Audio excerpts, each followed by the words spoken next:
আমাদের কর্তব্য আমরা পালন করছি মানুষের সমস্যা মেটানোর জন্য। যেমন জলপাইগুড়িতে আমরা দেখিয়েছিলাম 2018 সালের তৈরি ব্রিজ ব্যবহার করা যাচ্ছিল না, কারণ অ্যাপ্রোচ রোড নেই। আমাদের খবরের জেরে উদ্যোগী হলো জলপাইগুড়ি পুরসভা এবং অ্যাপ্রোচ রোডের কাজ শুরু হলো।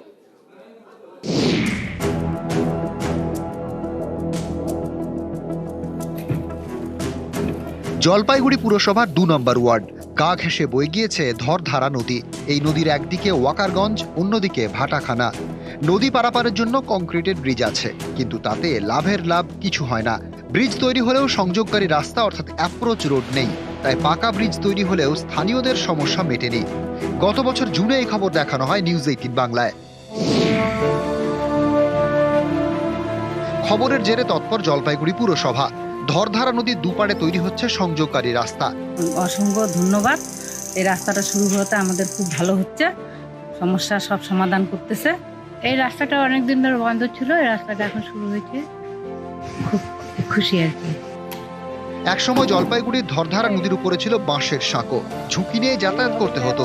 দীর্ঘদিন ধরেই ওয়াকারগঞ্জ এবং ভাটাখানার মধ্যে পাকা সেতুর দাবি তোলেন স্থানীয়রা। 2018 সালে সেই দাবি পূরণ হয়, কিন্তু সমস্যা মেটেনি। সংযোগকারী রাস্তা না থাকায় পাকা সেতু ব্যবহার করা যেত না। নিউজ 18 বাংলার খবরের জেরে সমস্যার সমাধানে উদ্যোগী জলপাইগুড়ি পুরসভা। পৌরসভার উদ্যোগে এবং মিউনিসিপ্যালিটির চেয়ারপারসন মহাশয়া সে পাপিয়া পালগে আমাদের এই 2 নম্বরের এই অ্যাপ্রোচ কাজটা শুরু হলো। আমরা ওয়ার্ডবাসী খুব আনন্দিত। সেতু ছিল, কিন্তু অ্যাপ্রোচ রোড না তৈরি করে দেওয়ার কারণে চরম দুর্ভোগের শিকার হচ্ছিলেন ধরধরা নদী সংলগ্ন এলাকার বাসিন্দারা। আমাদের খবরের ছেড়ে নড়ে চড়ে বসে পুরো কর্তৃপক্ষ। অবশেষে ধরধরা নদীর দুপারে অ্যাপ্রোচ রোড তৈরি হওয়ায় খুশি ভাটাখানা এবং ওয়াকারগঞ্জ এলাকার বাসিন্দারা। জলপাইগুড়ি থেকে পিনাকি শিলের সঙ্গে শান্তনুপার, নিউজ 18 বাংলা।